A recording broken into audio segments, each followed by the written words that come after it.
My husband filed for divorce because he said I only lived for my sick mother, and he didn't want to waste his youth.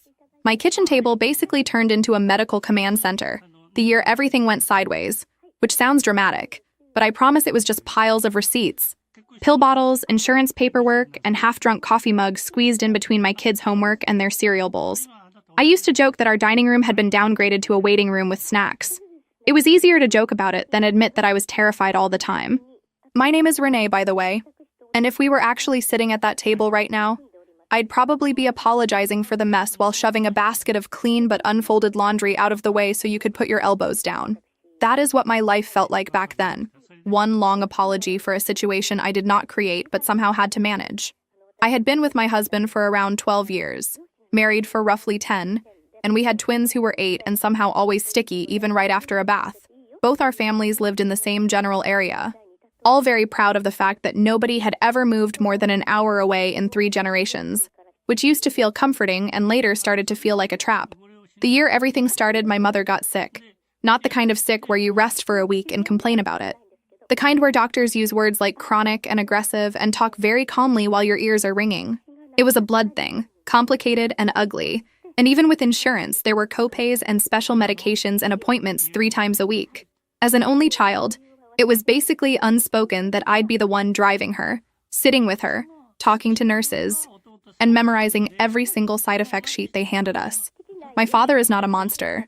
He just shuts down emotionally when things get scary, which is a nice way of saying he became a ghost who still walked around the house. So I did what I always do.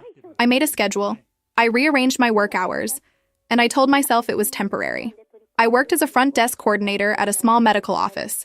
Yes, the irony of spending all day around other people's health problems and then going to the hospital at night did not escape me. The job was a mix of answering phones, arguing with insurance reps, and telling people who were already scared that they had to wait a little longer. And then I would clock out and go do a less paid, more emotionally intense version of the same thing for my own mother. Some nights I slept in one of those horrible reclining chairs in her room, the kind that look like they were designed by someone who actively hates backs. Before the diagnosis, my husband and I had been talking about moving out of state. He had been offered a position with more responsibility and better pay at a branch office in another region, and he had this whole fantasy about how we would get a bigger house, and the twins would grow up with better schools, and I would maybe go back to study something I actually liked. We had been planning it quietly, like a little exciting secret. During those first weeks of my mother's treatment, that plan went from exciting to impossible so fast it gave me whiplash. At first, he said all the right things. He told me we could revisit the move later, that my mother needed me, that family came first. He held me when I cried in the kitchen late at night, when everyone else was asleep and the house finally went quiet. But the more weeks passed, the more his words and his eyes stopped matching. He started looking at the calendar like it had personally betrayed him. Every time I reminded him about a new test or a last-minute appointment, I could feel this tiny flinch in him, like I had just canceled his birthday. By the time spring rolled around, he was getting snappy about little things that never bothered him before. I would be talking about my mother's latest lab results, and he would interrupt to say that my father needed to start doing more, that it was not normal for us to carry everything. He was not wrong about my father, to be honest, but the timing felt like a knife. I was exhausted and scared, and he was worried about fairness in the chore chart. One night after the twins went to bed, we had this argument in the living room where he said, in this flat voice, that he felt like our entire life had turned into my mother's illness, and he did not even recognize our marriage anymore. I remember sitting there on the couch, clutching a throw pillow like it could keep me upright, trying to explain that I did not ask for any of this. My mother did not ask to get sick just to annoy him. He rubbed his face and said he knew that, but he was drowning too. I tried to offer compromises that did not exist, like suggesting we get a home health aide that we could not afford or somehow split myself into 2 people. The conversation went in circles until we were both too tired to keep going and ended the night in that weird, cold silence where you share a bed but feel like you are on opposite sides of the planet. Things got worse the week my mother had a bad reaction to one of the treatments and ended up in the emergency department. I spent 3 nights at the hospital in a row, barely going home except to shower and check on the twins, and even that felt like stealing time from her. The 3rd night, my back was screaming from the chair and my brain was just static. I remember finally sitting down with a vending machine sandwich, my phone buzzing nonstop in my pocket. It was my husband. The first message said something about how his day had been stressful. The second message asked if I had ironed his favorite shirt for some big meeting he had the next morning. I stared at the screen for a full minute, trying to process that he was asking about a shirt while I was literally waiting for a doctor to tell me whether my mother's organs were handling the medication. I typed and erased 3 answers before settling on something like, I have been at the hospital for 3 days. The shirt is wherever you left it. He did not like that answer. He wrote back that he understood things were hard, but he also had a job and could not show up looking sloppy, that I was not the only one under pressure. I felt this hot, shaky anger rise up in me. I told him, probably less nicely than I am remembering it now, that he could figure out the shirt situation himself, because I had enough on my plate. He left me on red for hours. When I finally got home the next afternoon, he barely looked at me. The twins were on the floor with blocks. My father was at my place fixing something in the sink, and my husband was scrolling on his phone like we were all in some waiting room together. A week later, he came home with news. He waited until the kids were glued to a cartoon and my father had gone back to his house. He took a deep breath, the way he did when he was about to say something he knew I would not like, and told me he had applied for that position in the other state after all. He had done it a while ago, he said, and he had just gotten the call that they wanted him. He stood there in our kitchen, smelling like the cheap cologne he used on important days, and said it like he was announcing a win for both of us. I remember leaning against the counter because my knees genuinely did not trust the floor anymore. My brain went completely blank for a second. When I could speak again, I asked him if this was a joke. He said it was not. The offer was good, the money would be better, and we could really use that. I pointed out that my mother was hooked up to machines across town, and that I could barely cobble together childcare for the twins as it was. He said my father could do more, that there were services, that maybe my mother would adjust to a different schedule. That was our first real explosion. I told him he had gone behind my back during the worst months of my life to chase a job I thought we had agreed to put on hold. He told me he had to think about our future, and in his mind, waiting indefinitely for my mother's condition to improve was reckless. I accused him of being selfish and cruel, and he accused me of being controlling and of using my mother's illness as an excuse to keep him stuck. Those were his words. Stuck and excuse. I felt those words like a slap. At some point, he said he had already accepted the position. There was a start date in a few months. He had to move before us, set things up, and then, in his perfect scenario, I would follow with the twins once things with my mother calmed down, or once we arranged other care. I asked him, with my voice shaking, what he expected me to do if she did not magically get better on his timeline. He said maybe that was the point, that she was never going to get fully better, and I could not spend the rest of my life inside that hospital. I did not throw anything, even though I wanted to. I did not scream at the level my body wanted to. Instead, I sank into a chair, put my head in my hands, and cried in that ugly, gasping way you do when your entire sense of safety shifts. He said he was sorry it felt like a betrayal, but he could not let his career die. He said he still loved me and the kids. He was just trying to survive, too. I honestly do not remember how that night ended. Just flashes of him sleeping on the couch and me staring at the ceiling, listening to the twins breathing in the next room and wondering how I was supposed to hold all of this without breaking. A few days later, he moved in with his parents temporarily, which is what people say when they have one foot out the door, but do not want to look like the bad guy yet. He said he needed space, that we were only fighting when we were under the same roof, that it would be better for the twins to see less tension. He hugged them in the driveway and promised he would still be there for them, that nothing was changing between them and him, only between the adults. I stood by the front door, arms crossed against the chill, feeling like the adult in question had just turned into a stranger. We did not talk for almost a week after that. When he finally showed up, he did it with a proposal that sounded like it belonged in a spreadsheet. He said he would still take the job in the other state. He would move, we would stay, at least for a while. He would visit every other weekend, help with money, and once things stabilized, we could revisit togetherness. He kept saying the words for now like a bandage word, temporary, quick fix, not permanent. I wanted to scream that nothing about this felt temporary. Instead, I looked at the twins playing in the next room and thought about my mother attached to a pump and nodded like a coward who has no other options. We tried his plan. The first months were a blur of logistics. He moved. I stayed in our house with the twins, my job, my mother's appointments, and a car that sounded like it was threatening to quit at every red light. At first, he actually did the every other weekend thing. He would show up late on Friday, exhausted from the drive, hug the kids, bring them some small present from whatever gas station he had stopped at, and sleep late on Saturday. Sundays, he would leave around lunchtime so he could get ready for the week. I tried not to resent the fact that he considered sitting in a quiet apartment a form of preparation while I considered 3 hours of uninterrupted sleep a luxury. We would argue in whispers in the bathroom after the twins went to bed. I would tell him I felt abandoned. He would tell me he felt stretched thin. I would tell him my mother was declining. He would tell me his boss was demanding. Every conversation turned into this competition over who was more tired, who was more stressed, who had sacrificed more. We were both losing. It was around the 4th or 5th month that everything took on a different color. I was at home one evening, folding mountains of laundry while the twins built a fort in the living room, when my phone buzzed with a notification from a social media app I did not even use much. A woman from the neighborhood had sent me a message with screenshots attached. Her text said something like, "I was not sure if I should show you this, but I would want to know." I opened the pictures and felt my stomach drop in a way that had nothing to do with low blood sugar. There he was, my husband, in photos taken in some city bar, the kind with dim lights and fake classy glasses, looking 10 years younger and 0% married. In one picture, he was at a table with a group of men and women, smiling in a way I had not seen on his face in months. In another, he had his arm around a woman in a short dress. Their heads leaned together like they had shared an inside joke. Underneath, some friend of his had written a caption about him, "Finally living a little." I sat there with a sock in my hand, trying not to throw up. The twins were laughing in the other room, piling cushions, oblivious to the fact that their father was very publicly pretending he was single. I texted him, fingers shaking, asking him what the pictures were about. It took him an hour to answer.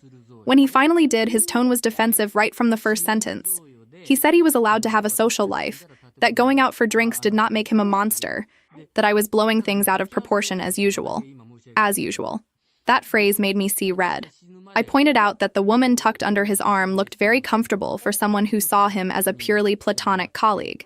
He responded that it was just a picture, that people posed, that I was paranoid because I had been stuck in hospital waiting rooms too long. I told him that while I was cleaning up vomit and managing medication schedules, he was out there taking shots and collecting phone numbers. He did not deny it. He just said we had been practically separated for months now, and he had a right to feel alive again. I wish I could say I hung up on him right then and there, but it was just a string of messages, no dramatic click. What actually happened is that I set my phone down on the table very carefully, like it was something that could explode, and went to tuck my kids into bed. Later, when the house was quiet, I went back and reread every word, letting it sink in that my husband had not just physically moved away.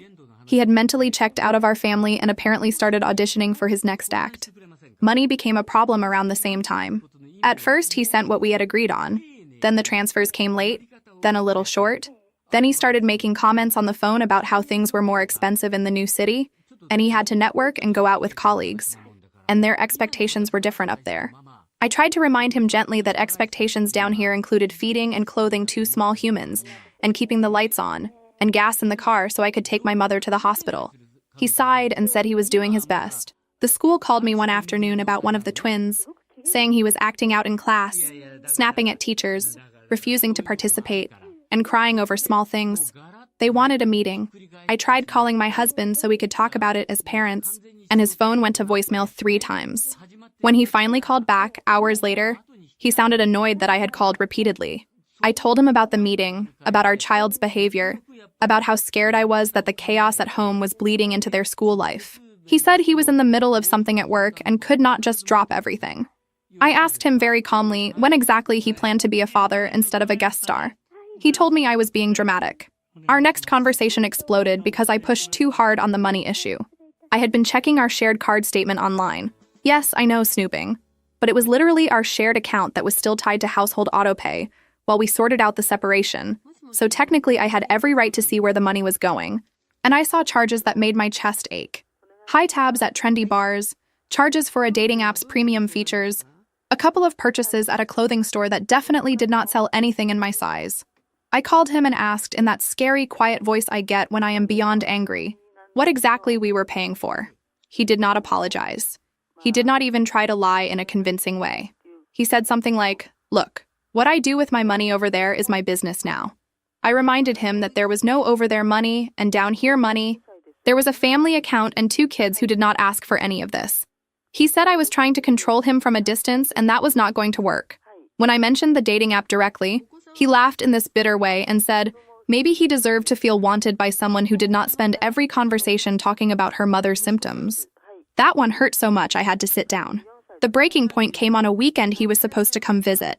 The twins had been counting down the days. They made a paper chain and ripped off links each morning, getting more excited as the chain shrank. My mother had been having a rough week, but I had arranged for my father and a home nurse to cover most of the weekend so I could actually be present with the kids and their father.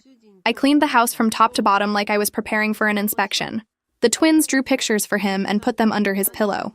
The night before he was supposed to arrive, he called. His voice was too bright, the way it gets when he is rehearsing a speech. He said something had come up at work, something huge, and he could not make it that weekend.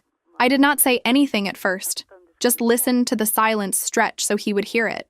He rushed to add that he would make it up to them, that he would send them something, that they would understand. The twins did not understand. They cried themselves to sleep, and I lay in the dark, listening to their sniffles and wanting to throw my phone through the window. The next day, while I was at the hospital again because my mother had spiked a fever, I texted him about her situation, the labs, the fear that we were losing ground. I told him I could not do this alone, that I needed him to at least be emotionally present. He wrote back a single sentence. I can't do this right now. No explanation, no follow-up, just that. Something in me snapped. It was not a dramatic moment with me screaming in the hospital corridor. It was quieter than that. It was like a part of me simply stopped expecting anything from him. I still had responsibilities and appointments and kids and laundry, but the part of me that kept hoping he would show up and act like a partner just shut down. The next time he called, I kept the conversation strictly about the kids and the bills. Anything else, any attempt at talking about us, I redirected or ignored. He must have felt it, but at that point, I did not have enough energy left to manage his feelings. 2 weeks later, he showed up at the house with a folder in his hand and that same too bright voice. The twins ran to him, clinging to his legs, and he hugged them with one arm while clutching the folder like a weapon. Once they were busy in their room, he asked if we could talk. My stomach already knew what was coming. He laid the papers on the kitchen table like an offering and told me he did not think we could keep going like this. He said it was not fair to either of us, that we were living separate lives, that we were always angry, that he did not want the kids to grow up thinking this was what marriage looked like. Somewhere in there, he slipped and admitted that he also wanted the freedom to actually pursue the life he had started to taste in that new city. He said things like, I am wasting my best years, and we got married so young, and I never had a chance to see what else was out there. I asked him very calmly if there was someone specific already out there. He looked away and did not answer, which was answer enough. I wish I could tell you I threw the papers in his face. What actually happened is that my whole body went numb. I thought about my mother's fragile veins, the twins' nightmares, the unpaid balance on our utility bill, and realized that I did not have the reserves for a legal war. The papers were no contest. Basic custody arrangements, child support numbers that were not generous, but would keep us from sinking completely. I knew I could fight for more, but the idea of spending months in courtrooms and offices while my mother's time was literally ticking away felt like choosing the wrong battle. So I signed. I signed even though my hand shook and the ink smudged. He watched me, looking strangely relieved and vaguely guilty, like someone who had finally ripped off a bandage and was trying not to stare at the wound underneath. The divorce process itself moved fast. Faster than I expected. From the day he brought the folder to the day the judge signed off was about 3 months. Not the year-long battles you hear about. But every one of those weeks felt like it lasted forever. We did mediation, a couple of boring meetings where a neutral person wrote things down while we pretended to be calm adults. There was one short court hearing where a judge asked if we both understood what we were agreeing to, and I said yes, even though the only thing I understood was that everything I had counted on had turned into paperwork. When it was done, he called me the next day sounding lighter than he had in a year. He said he appreciated how mature I had been, how we had handled this like grown-ups for the sake of the kids. I remember looking at the phone like it had insulted me. By that point, my mother had started staying with me most weeks between treatments. It was easier to manage her medications and keep an eye on her symptoms. And honestly, my father still shut down when things got scary, so our house had become the default care center. My kitchen table stayed covered in pill organizers and appointment cards, but at least I could monitor her without driving across town 3 times a day. The twins were on the floor, drawing. My mother was asleep in the other room, and my father was fixing a broken cabinet door in the kitchen. I mumbled something polite and hung up, then went to the bathroom and cried quietly so nobody would feel like they had to comfort me. The months after the divorce were some of the longest of my life. I had to explain to the twins what was happening in small, age-appropriate pieces that still shattered them. One of them started waking up almost every night with nightmares about being left places, at school, at the grocery store, at their grandparents' house. The other one became clingy in this way that made brushing my teeth alone feel like a luxury trip. My mother's condition stabilized slightly but was still unpredictable, which meant the hospital trip slowed down but never stopped.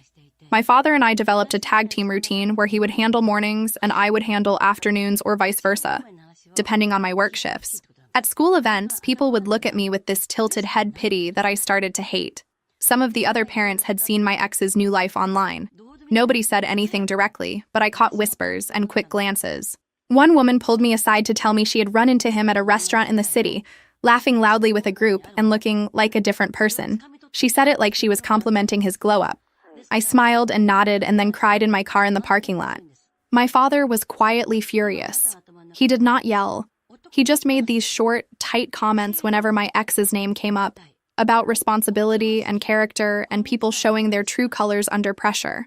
My mother, when she was lucid enough, would squeeze my hand and say she was sorry, as if her illness had somehow caused my marriage to collapse. I had to keep telling her it was not her fault, even though a small, cruel part of me wondered if we would still be together if she had never gotten sick. I hate that thought, but I'm not going to pretend I did not have it. Life settled into this strange, tired pattern. Work, kids, hospital, sleep, repeat. I kept my position at the medical office, grateful for the insurance and the routine, even on days when listening to other people's health problems felt like salt in an open wound. My boss knew about the divorce and let me switch to slightly flexible hours when the twins needed me, which was the only reason I did not quit. My ex stuck to the arrangement on paper. He sent the support money, not always on time, but enough that I did not have to choose between electricity and groceries. He came to visit according to the schedule, though he sometimes cut weekends short for vague reasons. The twins learned a new normal where they had a house with me and occasional weekends with him in whatever new apartment he was renting. They stopped asking when we were all going to live together again, which hurt and also helped, if that makes sense. About a month after the divorce was officially finalized, he called me late one night. I almost did not answer. I was in bed, half asleep, with one twin sprawled across my feet and my phone buzzing on the nightstand. When I saw his name, my first instinct was to let it go to voicemail and deal with whatever it was in the morning. For some reason, maybe curiosity, maybe stupidity, I picked up. His voice sounded different, smaller somehow. He asked if I had a minute and then talked without waiting for my answer. He told me he had messed everything up, that he knew it now in a way he had not been willing to see before. He said that all the nights out, all the freedom, all the app dates and loud bars had started to feel pointless, like watching a show on mute. He said he would leave a place and feel emptier than when he walked in. He told me he had started having nightmares about the kids, about one of them asking why he did not love them anymore, about showing up somewhere and seeing them across a room and not being able to reach them. He admitted that his job in that other state was not as secure as it had seemed. There had been pay cuts, restructuring, talk of downsizing. The glamorous life he had imagined was actually a rented apartment with thin walls and a sink full of dishes, and no one inside it who knew him beyond surface level. Then he said the thing I had been half expecting and half dreading. He wanted to try again. He said he realized family was what really mattered, that he had lost sight of that he had been selfish and scared. He asked if I would consider getting back together. Maybe start by going to counseling, see if we could rebuild something for ourselves and the twins. While he talked, my chest got tight, not in a sentimental way, but in that how dare you way. I listened. I did not interrupt. I let him unload his guilt and fear and sudden clarity. When he finally stopped, there was a long silence. I could hear him breathing on the other end, waiting. Then I told him no. I did not say it dramatically. I just said it once, firmly. No. He started to argue, to plead, to list all the reasons we should at least try. He said we had history, that the kids needed a whole family, that he was willing to make sacrifices now. I reminded him, in detail, of the sacrifices I had made when my mother was sick, and he chose a promotion, a bar stool, and a stranger's attention over sitting next to me in the waiting room. I reminded him I had signed papers I did not want to sign, so I would not waste what might be my mother's last months in court. I told him about that message, I can't do this right now, and how it had sat in my stomach like a stone ever since. I told him that while I did not wish him misery for the rest of his life, I also did not owe him a soft landing from the consequences of his own choices. He cried. I do not say that with any satisfaction. It was awful to hear. He said he still loved me. I told him that whatever he called love had hurt me, and the twins more than any stranger could have. At one point, I said something I had never said out loud before. I told him that if he kept pushing for reconciliation, I would have to reconsider custody and ask a court to look at his instability. I did not say it while yelling. I said it in that quiet voice you use when you have finally decided where your line in the sand is. He begged me not to do that, not to take the kids away from him. I answered that I was not taking anyone anywhere. He had walked away on his own, and I had simply stopped holding the door open. After we hung up, his parents sent me a string of messages over the next few days, saying things like, "He is really not well," and "Can you find it in your heart?" and "The kids need both parents together." One message flat out said I was being cruel. I stared at those words and thought about every time I had carried their grandchildren alone, every juice box I had paid for with change from my coffee jar, because the child support was late, every hour in that hospital chair with my mother. If cruelty meant not letting him waltz back in when he felt lonely, then I could live with being called cruel. The next time he came to pick up the kids for his weekend, he looked different. I mean physically different. Thinner. Dark circles under his eyes. Hair a little messy in a way that did not look intentional. He asked if we could talk for a minute without the kids. I hesitated, then agreed, because avoiding him forever was not realistic. And honestly, I was curious about what version of him was going to show up this time. We stood in the driveway while the twins buckled themselves into his car. He apologized again, but this time it sounded less like a performance and more like a confession. He admitted that his earlier "I want us back" speech had been partly about guilt and partly about panic over his own life falling apart. He said he had started therapy, that the counselor had pointed out how he always tried to jump straight from realizing he had hurt someone to demanding forgiveness, so he would not have to sit in the discomfort. He tried to say that we had both changed, that stress had turned us into people we did not recognize.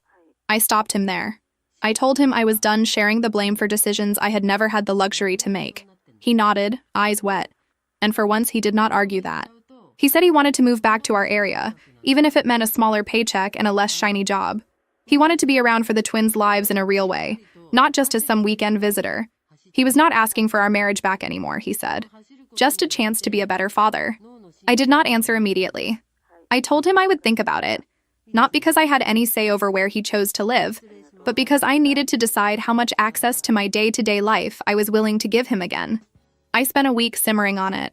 I talked to my father, who said that whatever happened between us as a couple, the twins deserved a father who showed up. I talked to my mother, who held my hand and said that she believed people could change if they wanted it badly enough. But that did not mean I was obligated to put my heart back on the table just to see if he would respect it this time. Eventually, I met him at a coffee shop near the hospital, neutral ground. I told him he could move back if he wanted, and that I would not stand in the way of him being more present with the kids. I also told him very clearly that whatever home he rented would not be my home, that we were done in that way. Our relationship going forward would be about co-parenting only. I used that exact phrase. I told him that if he tried to pull me back into emotional drama, love confessions, jealousy, or manipulation, I would tighten legal boundaries in a heartbeat. He looked hurt, but he also looked like he expected it. He said he understood. He said he did not have the right to ask for more. He promised to be consistent for the kids. I told him I would hold him to that. Over the next couple of months, he actually did it. He transferred to a position back in our region, a less impressive title and a smaller paycheck, but steady. He found a modest apartment not far from our house, a place with old carpet and weird cupboards, but one the twins quickly claimed as their second home. We set up a co-parenting app to manage calendars and communicate about school, health, and schedules, so there would always be a written record of agreements. My therapist's idea. And probably the best one she ever gave me. The transition was messy, of course. The twins were confused and hopeful and angry in ways that did not always make sense. One of them refused to hug him for the first few weeks, clinging to me and glaring whenever my ex walked in. The other one would run to him and then burst into tears when it was time to come back to my house.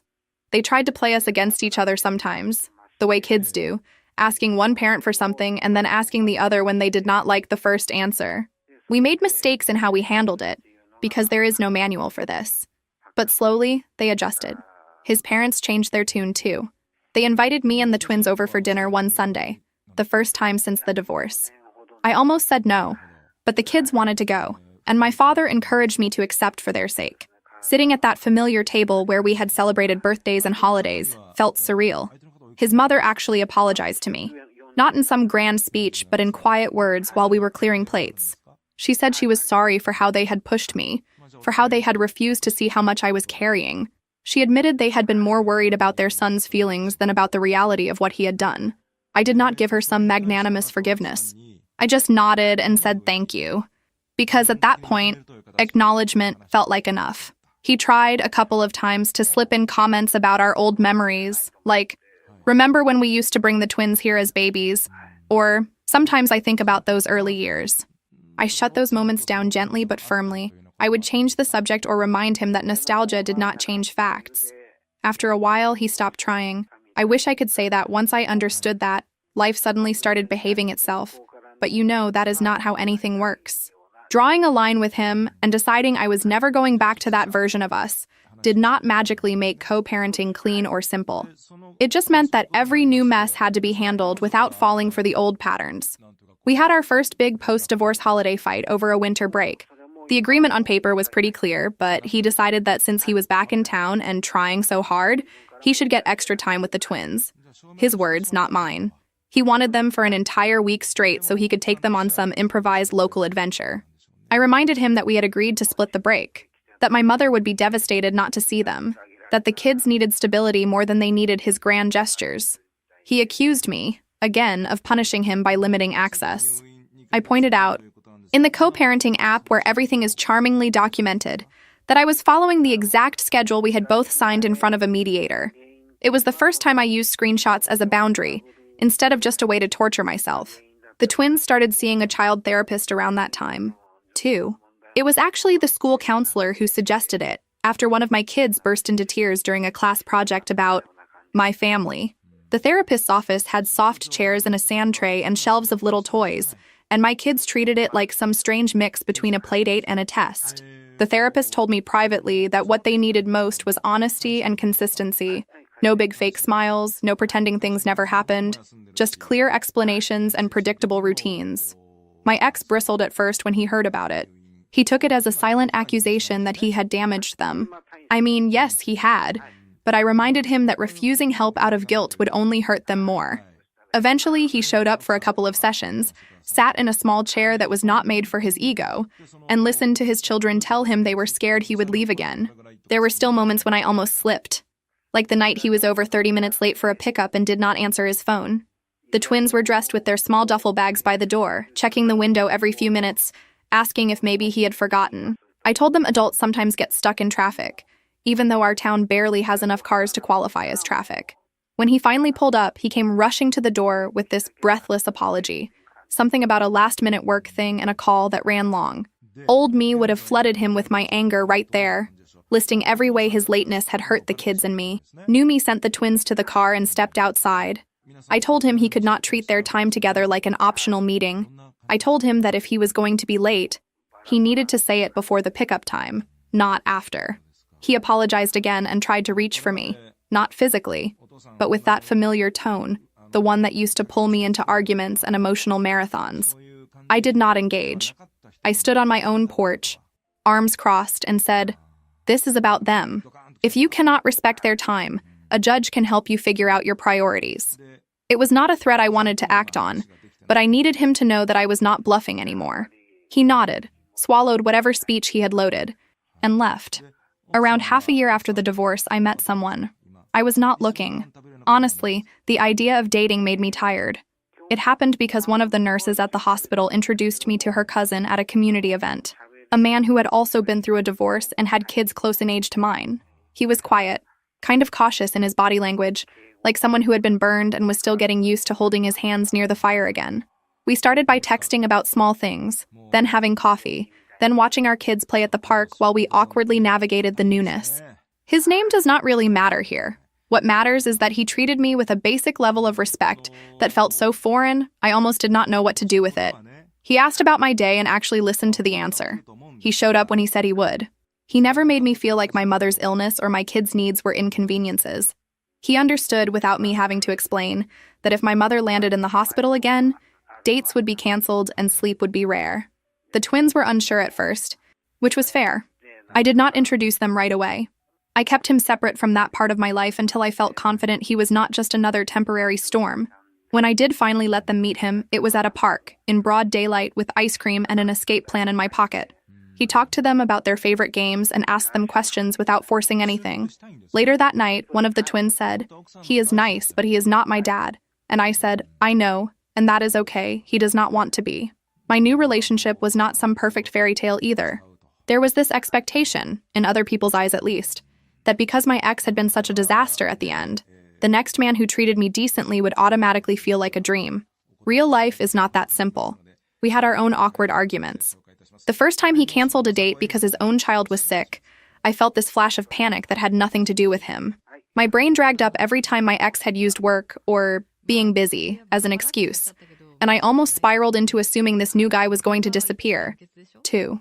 Instead of letting that sit and rot in my chest, I told him. I said, "Look, I know it is not rational, but this is what my brain is doing."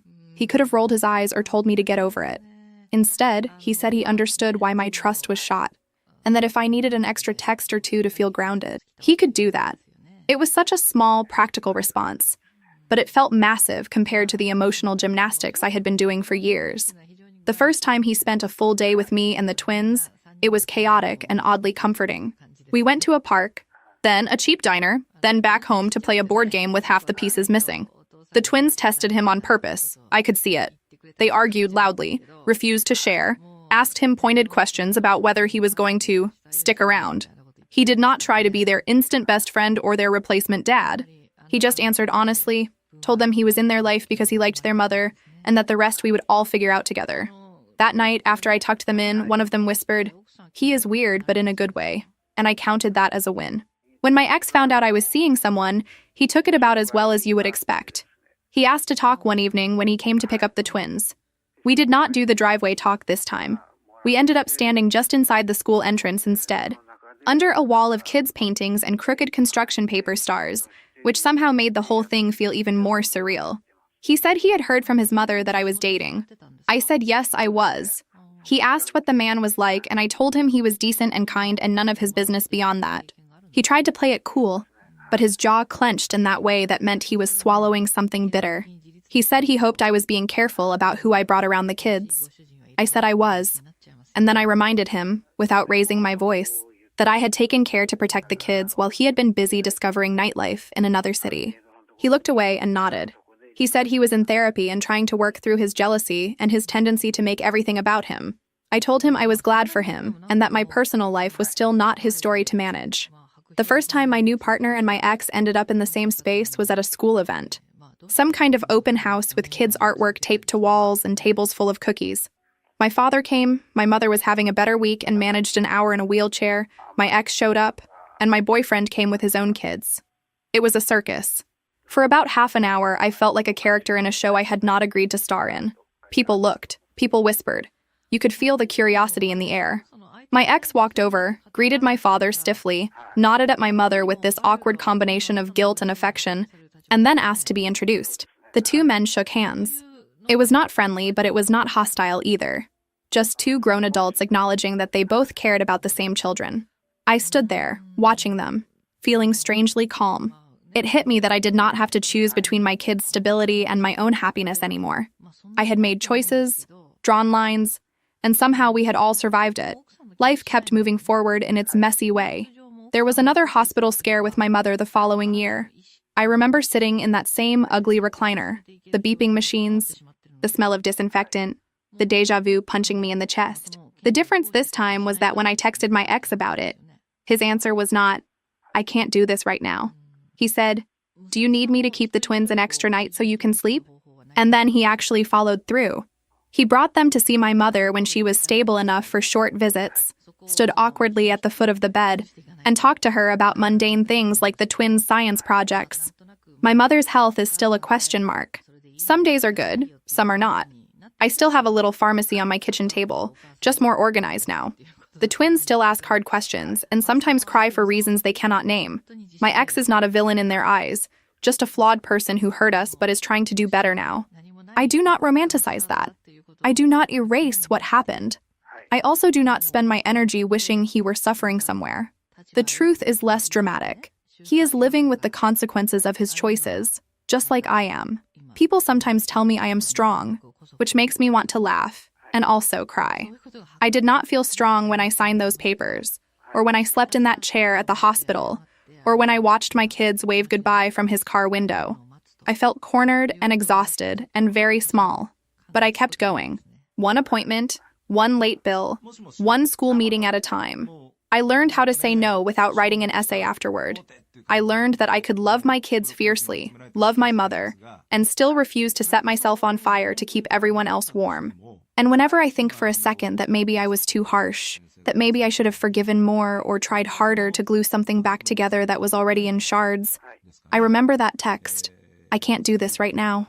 I remember all the nights I did it anyway, even when I did not want to, even when nobody thanked me. That is when I remind myself that drawing a line is not cruelty. Sometimes it is the only way to stop bleeding. It did not erase the times he had failed me before. Nothing will. But it added a tiny layer of proof that he could at least be decent now. Inside the boundaries I had set. I let myself appreciate that without letting it turn into some grand narrative about second chances. It is a weird thing, learning to accept help from someone you also refuse to take back. His parents had their own learning curve. Even after that quiet apology in the kitchen, old habits died hard. There were times his mother would make a small, pointed comment about my boyfriend, calling him the man you are seeing, in this careful tone like she was talking about a questionable pet. Once, when the twins came back from a weekend at their grandparents' house, one of them repeated something she had said about how real families stay together and work things out. I called her. I told her she was free to have whatever opinion she wanted about divorce, but she was not allowed to push guilt onto my children for something they had no control over. She cried, of course, and said she had not meant it that way. Maybe she had not. Maybe she had. Either way, the next time they hosted the twins, they stuck to neutral topics like school, pets, and weather, and I was fine with that. Eventually, my ex started dating someone too. The twins mentioned it first, casual and brutal the way kids are. They came home talking about the woman who brought the snacks, and how she had a dog and wore very bright nail polish. My stomach did a little twist that surprised me. It was not jealousy, not really. It was more this complicated mix of protectiveness and, honestly, relief. If he found some kind of emotional distraction that did not involve trying to drag me back into our old mess, that could only help.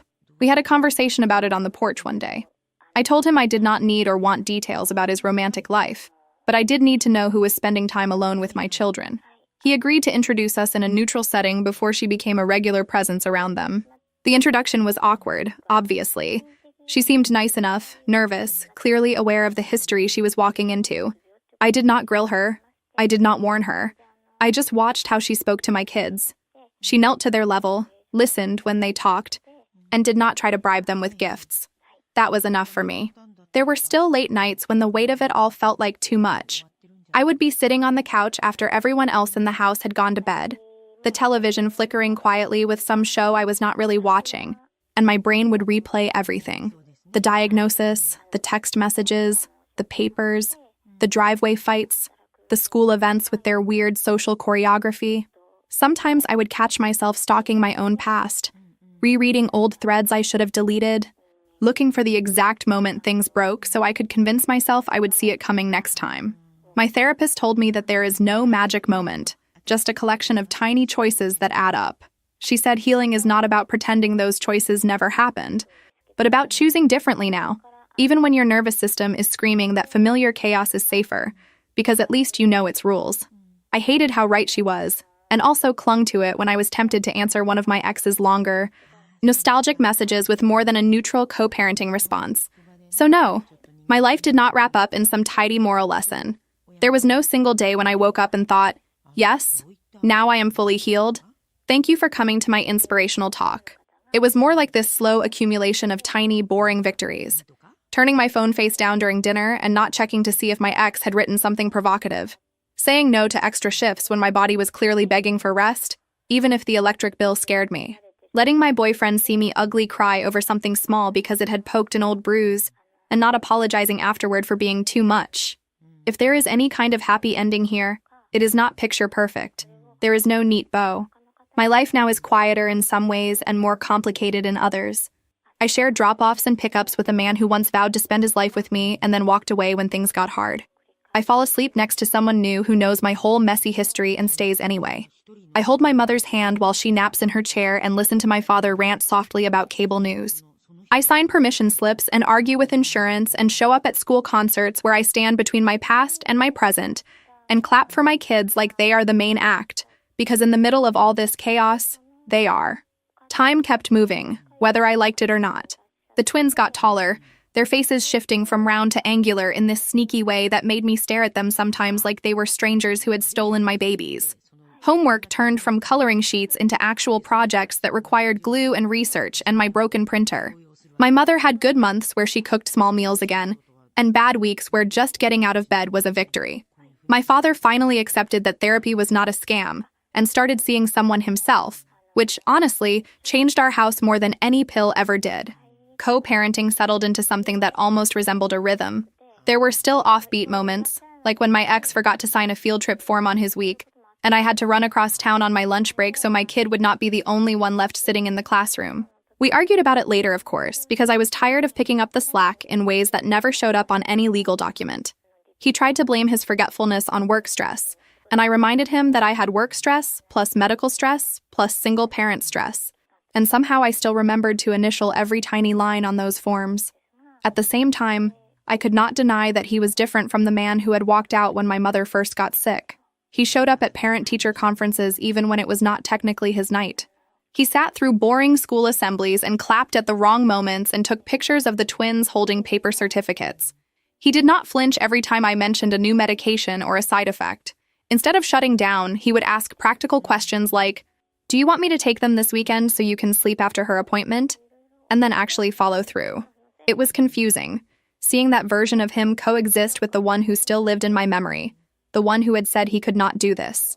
My boyfriend became less of an extra and more of a main character in our everyday chaos. He learned the twins' inside jokes and the noises the car made when it needed a tune-up. He joked with my father about sports neither of them really watched, and helped my mother reach things from shelves without making her feel like she was fragile glass. We had our own rough patches, like the first time we discussed moving in together, and I realized my whole body tensed at the idea of sharing a space with any man again. We did not rush it. He did not sulk about my hesitation. He said, "I am not trying to replace anything. I just want to build something that does not require you to constantly brace for impact." That sentence made me cry harder than any love declaration could have. The twins noticed the differences too. One of them drew a picture for school where the assignment was my home, and he drew both houses, mine and their father's, with arrows back and forth. In the corner, he drew my boyfriend and labeled him the guy who makes us pancakes. When I asked him about it, he shrugged and said, "He is not like a dad, he is just like extra support." And I had to go to the bathroom for a moment, so I would not sob into his crayons. There were still triggers that caught me off guard. A random scene on a show where a wife gets blindsided by a move, a casual comment from someone about sacrificing for family, a hospital hallway that smelled exactly like the one from the night my husband told me about his job offer. Some days I handled it by taking a deep breath and letting it pass. Other days I handled it by ugly crying in the shower and texting my best friend a stream of half-coherent messages that she answered with heart emojis and, "You are allowed to be mad about it forever." You know, I used to think that healing meant I would stop being angry one day, that I would wake up and feel nothing when I thought about the worst moments. Now I think healing looks more like having room for other things alongside the anger. I can be furious at who my ex was back then, and also honestly grateful that he eventually stepped up for the kids. I can feel sad about the life I thought we were building together and also be genuinely happy when my twins come home excited about something they did with him, or with my boyfriend, or with my parents. It does not have to be one or the other all the time. So when I tell this story, sitting at my messy kitchen table or on my worn-down couch, I am not trying to ask anyone to pick sides. I am not here to nominate myself for sainthood, or him for villain of the year. I am just trying to lay it out the way it happened. The parts where I stayed too long, and the parts where I finally left. The pieces where I tried to hold everything together, and the pieces where I let some things fall so others would not. Because if there is anything I learned from watching my mother fight for every single day, it is that you do not get extra time just because you are polite about your own suffering. I am still that woman who kept going when someone told her they could not. But I am also someone new now. Someone who understands that loyalty without boundaries is just self-destruction with a nice outfit on. Someone who can sit across from her ex at a school event, pass him a program, and talk about their kids without secretly hoping his life has fallen apart. Someone who can hold her partner's hand in a grocery store aisle while her child throws a tantrum over cereal and laugh instead of worrying about whether she is being judged as a failure. I do not have some inspirational conclusion to give you. There is no neat sentence that wraps this all up with a lesson you can embroider on a pillow. All I have is this. I survived the version of my life where everything revolved around someone else's comfort.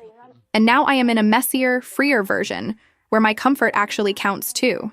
The bills still come, the hospital still calls, the kids still fight over who got the bigger slice of cake. My ex still makes choices I do not always agree with. My boyfriend and I still argue about stupid chores. My parents still drive me a little crazy.